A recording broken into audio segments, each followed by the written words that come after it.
Are you hoping to move to Canada from another country? Well, if so, pay attention because this video is for you. Canada has set some very ambitious immigration targets with over 1.5 million people expected to move to the Great White North in the next 3 years. And in this video, I go over 4 of the main ways that someone like yourself can expect to come live and work or study in Canada. My name is Morgan Little. I'm a realtor here in the Greater Toronto area who, on top of helping my clients find homes in the GTA, also makes educational and entertaining content like this to help people like you make sense of everything real estate.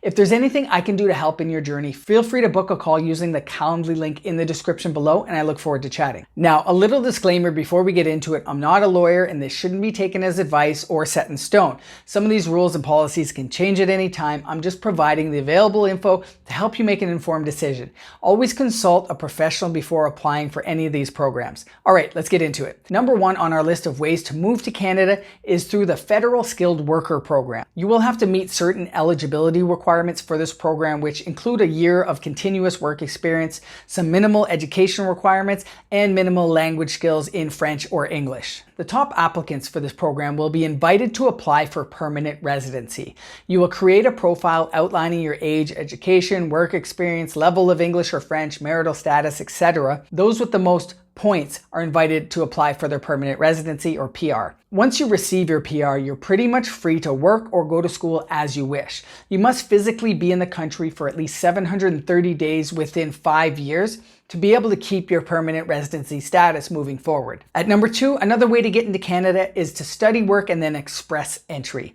You would have to come to Canada on a study permit for at least 2 years and then obtain a 3-year work permit based on your area of study. This is called a postgraduate work permit. Something to note is that you'll likely have higher tuition fees while studying here as a foreign student. Tuition fees are quite a bit higher than they are for domestic students.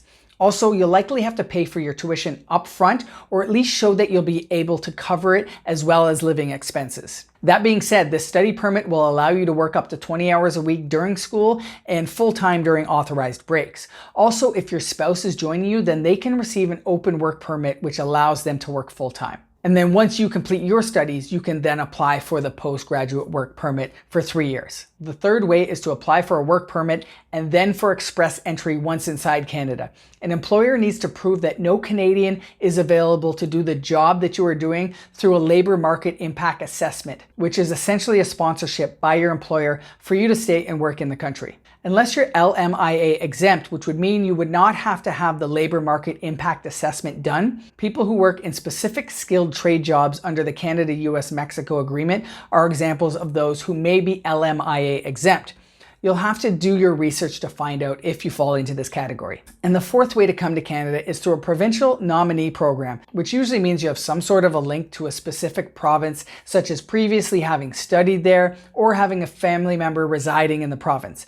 Each province has its own requirements, so you'll have to take a look at whether or not you meet them. And those are the 4 main ways that you can make your way into Canada to live and work. I'd love to hear from you. If you've utilized any of these methods, how has your experience been? Leave it in the comments and maybe it'll help someone else who's trying to do the same thing. I hope this video helps. Again, I'm not a lawyer, but we'd be happy to put you in touch with one. Feel free to reach out. And if at any time you'd like to chat about buying or renting in the Toronto area, I'm always happy to chat about that as well, as I've helped many new Canadians do just that. Be sure to subscribe and I'll see you on the next one.